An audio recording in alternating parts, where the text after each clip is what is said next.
Assalamualaikum warahmatullahi wabarakatuh. Sahabat-sahabat semuanya, dalam kesempatan kali ini kita akan membahas kisah sahabat Nabi yang sangat mengharukan sekali, yang sangat sedih ya ketika kita menyimaknya. Namun sahabat Nabi ini dirindukan dan menjadi rebutan bidadari. Siapakah sosok sahabat Nabi ini? Saksikanlah video ini hingga selesai dan inilah kisah selengkapnya. Nama sahabat tersebut adalah Julaibib. Rahasia Julaibib jadi rebutan bidadari. Julaibib radhiyallahu anhu namanya menunjukkan kalau ciri fisiknya yang kerdil dan pendek. Namanya merupakan nama yang tidak biasa dan tidak lengkap. Nama ini bukan ia sendiri yang menghendaki, bukan pula orang tuanya. Julaibib hadir ke dunia tanpa mengetahui siapa ayah dan ibunya. Warga sekitar tidak tahu atau tidak mau tahu tentang nasabnya.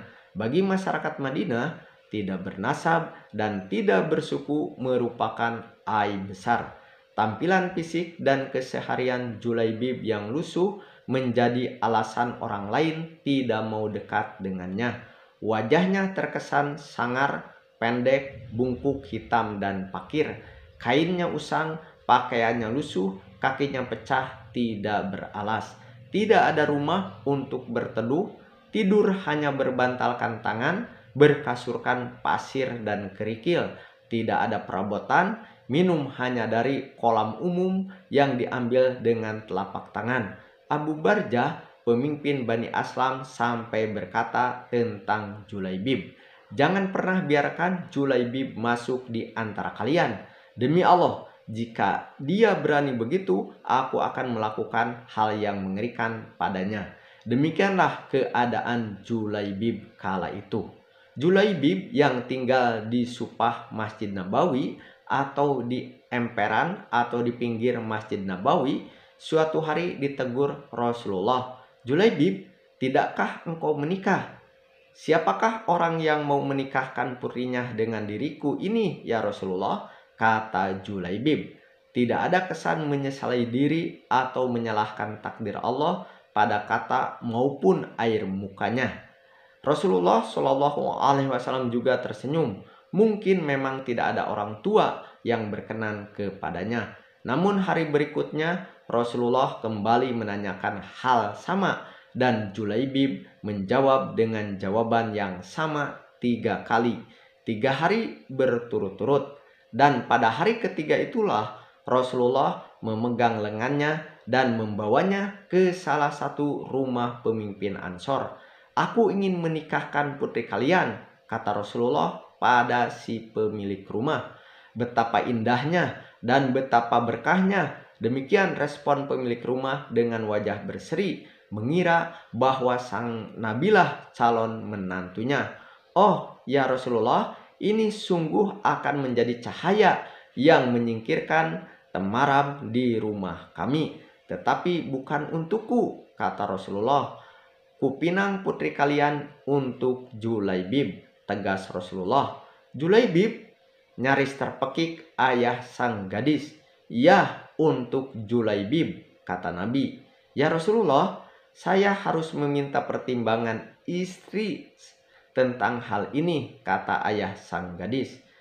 Dengan Julaibib, istrinya menjawab, "Bagaimana bisa? Julaibib berwajah lusuh, tidak bernasab, tidak berkabilah, tidak berpangkat, dan tidak berharta. Demi Allah tidak akan pernah putri kita menikah dengan Julaibib." Perdebatan itu tidak berlangsung lama. Dari balik tirai, sang putri berujar, "Siapa yang meminta?" tanya sang anak. Sang ayah dan sang ibunya pun menjelaskan, yaitu Julaibib.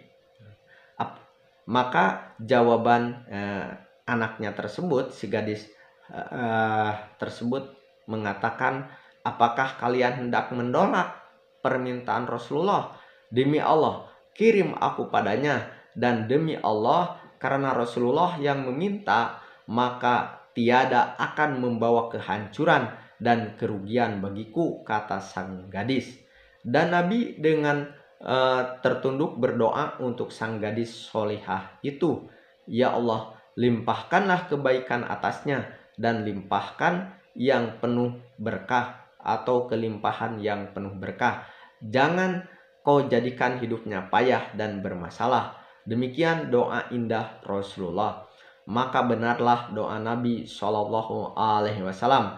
Tak lama kemudian Allah karuniakan jalan keluar baginya. Kebersamaan di dunia ternyata tidak ditakdirkan terlalu lama.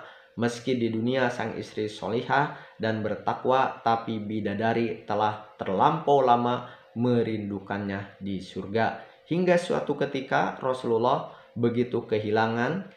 Pada akhir pertempuran, Nabi Shallallahu Alaihi Wasallam bertanya, apakah kalian kehilangan seseorang? Tidak ya Rasulullah. Serempak sahabat menjawab, sepertinya Julaibib memang tidak pernah berarti di kalangan mereka. Rasulullah menghela napasnya, tetapi aku kehilangan Julaibib, kata beliau. Para sahabat tersadar dan segera mencari Julaibib. Maka Julaibib yang mulia pun ditemukan. Ia terbunuh dengan luka di sekujur tubuh dan wajahnya. Di sekitar jasadnya ada 7 jasad musuh telah dibunuh. Rasulullah dengan tangannya sendiri mengkafani Julaibib. Beliau menyolatkan dan berdoa, ya Allah, dia adalah bagian dari diriku dan aku adalah bagian dari dirinya. Demikian kisah Julaibib yang akhir hayatnya berakhir syahid. Demikianlah kisah tentang sahabat Nabi Julaibib. Mudah-mudahan kisah ini bermanfaat, dan apabila video ini bermanfaat silahkan untuk disebarkan dan dibagikan ke sahabat-sahabat yang lainnya. Sampai jumpa di kisah sahabat berikutnya. Wassalamualaikum warahmatullahi wabarakatuh.